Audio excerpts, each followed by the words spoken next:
ओम नमः शिवाय। जय श्री महाकाल। देखिए, मंगलवार का विशेष दिन आ गया ही और ये दिन खासकर समर्पित होता है हनुमान जी को। तो आज के इस उपाय में आपको अपनी हथेली में दो सामग्री छुपाकर शिव मंदिर में जाकर समर्पित कर देनी है। इस उपाय करने के बाद सारी कामनाएं इच्छाएं बहुत जल्द पूर्ण होगी। साथ ही साथ जीवन में जो समस्या चल रही है, परेशानी चल रही है, वो समाप्त होगी। तो माता पार्वती जी को प्रसन्न करने के लिए अचूक उपाय ही कैसे करना ही वो तो हम बताएंगे। उसके पहले इस वीडियो को लाइक, चैनल को सब्सक्राइब कर लें और 5 लोगों के साथ व्हाट्सएप पर वीडियो को शेयर करें, लोगों की मदद करें। तो जानते हैं पहला वाला उपाय। विशेषकर इस उपाय करने के बाद जीवन में आ रही किसी भी प्रकार की समस्याएं, बाधाएं, दुविधाएं हैं ना, वो समाप्त होने लगेगी। तो जो जो सामग्री की जरूरत है देखते जाइएगा। आपको इस प्रकार से तांबे का लोटा ले लेना है और उस तांबे के लोटे में आपको अपने घर से, किचन से शुद्ध जल भर लेना, क्योंकि गुरु जी कहते हैं यहाँ से जल भरकर समर्पित करने से घर के तीनों दोष समाप्त होते हैं। इसी के साथ आपको ज़रूरत है काली मिर्च की। कितनी काली मिर्च? 1 काली मिर्च का दाना लेना है और वो संपूर्ण रूप से होना चाहिए। इसी के साथ आपको चाहिए काले तिल। कितने दाने?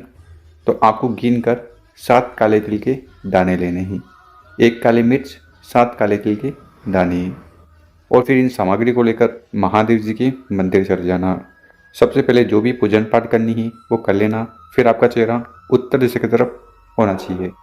देखिए, इस उपाय करने के बाद कुंद के असर महादेव जी की असीम कृपा आप पर होने वाली है। तो आपको इस वाले उपाय में करना क्या है? जो तांबे का लोटा है, उस तांबे के लोटे को उठाना है और धीरे धीरे कर कर पूरा पूरा जल शिवलिंग के ऊपर समर्पित कर देना। पंचाक्षर षडाक्षर मंत्रों का स्मरण करते हुए जल समर्पित कर दिया। उसके बाद जो दोनों सामग्री है, काले तिल, काली मिर्च, उनको उठाना ही अपने हाथ में इस प्रकार से रख लेना ही और फिर उस हाथ को अपने सीने से स्पर्श करवाना और क्या करिएगा, मुट्ठी बना लीजिएगा। समझ में आई बात? दोनों सामग्री को आपको अपनी मुट्ठी में रख लेना ही। फिर उस मुट्ठी को शिवलिंग से स्पर्श करवाना ही और एक एक कर कर अपनी जो भी कामना है, इच्छा है या जो भी समस्या है जो आप चाहते हो कि समाप्त हो जाए, उसके लिए प्रार्थना करते हुए दोनों सामग्री को शिवलिंग पर चढ़ा देना। ठीक। फिर शिवलिंग के पास बैठकर कुंदकेश्वर महादेव से निवेदन कर लेना ही कि जल्द से जल्द मेरी ये जो समस्या है, जो दुविधा है, इन्हें समाप्त करें। तो शिव पुराण का मंगलवार का पहला वाला विशेष उपाय ही, इस उपाय को करने से मत चूकिएगा। अब जानते हैं अगला उपाय। ये उपाय करने से आपके कार्य बनने लगेंगे या किसी भी प्रकार की कामनाएं, इच्छाएं, दिल की बातें जो पूर्ण नहीं हो रही है, ठीक है, तो वो इस उपाय को करने से होने लगेगी। तो इस वाले उपाय में फिर से आपको जल का लोटा ले लेना है।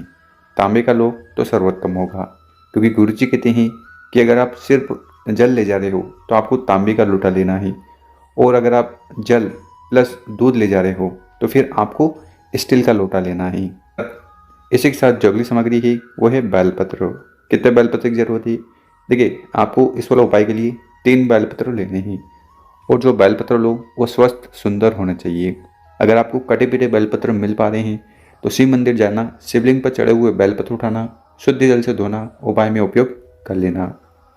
इसी के साथ आपको ज़रूरत, फिर इन सभी सामग्री को लेकर आपको महादेव जी के मंदिर चले जाना है। इस उपाय को सुबह शाम कर सकते हो।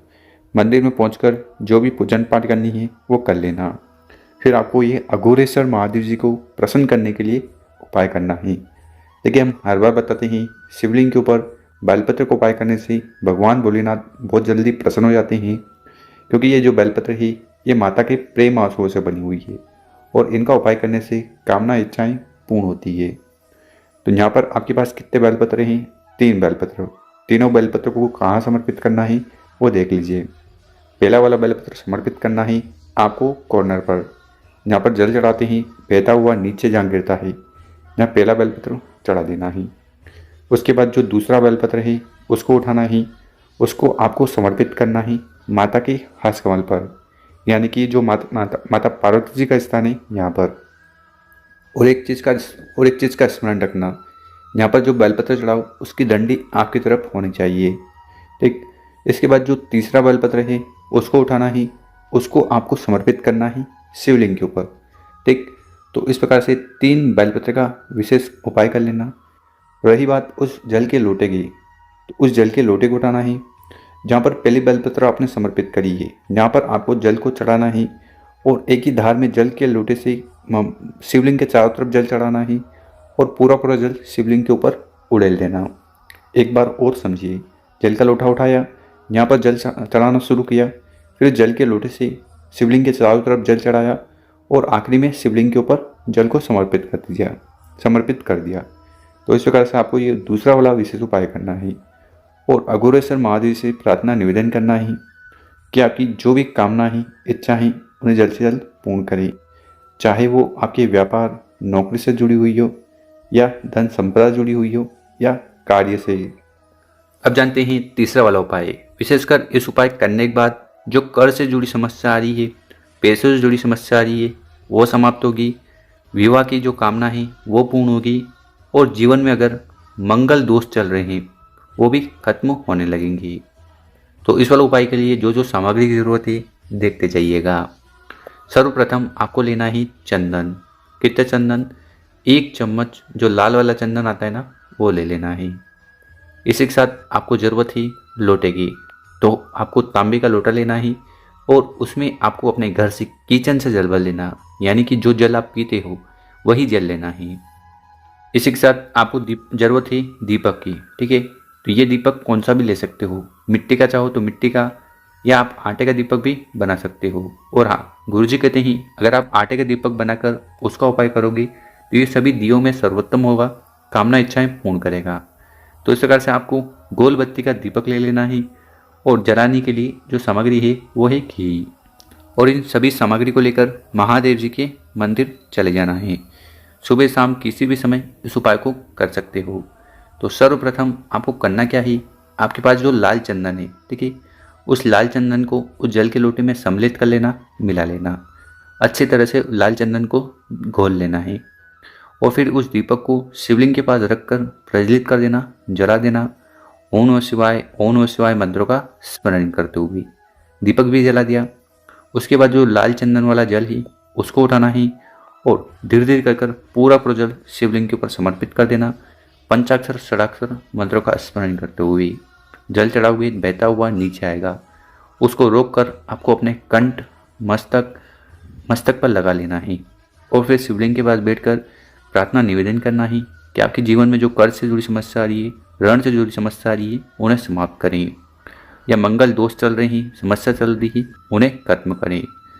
तो इस प्रकार से शिव पुराण का ये तीसरा वाला उपाय जरूर करिएगा। और हाँ, अगर आपके जीवन में कर्ज चल रहे हैं तो आपको ऋण मुक्तेश्वर महादेव से प्रार्थना करना है। समस्या चल रही है, परेशानी चल रही है तो मंगलेश्वर महादेव से निवेदन करना है। तो गुरुजी द्वारा बताया गया बहुत ही अद्भुत उपाय है, जरूर करिएगा। मेरे प्यार दोस्तों, अगर आपको हमारा जो तरीका है समझाने का पसंद आया हो, वीडियो को 5 लोगों के साथ शेयर करें। ओम नमः शिवाय।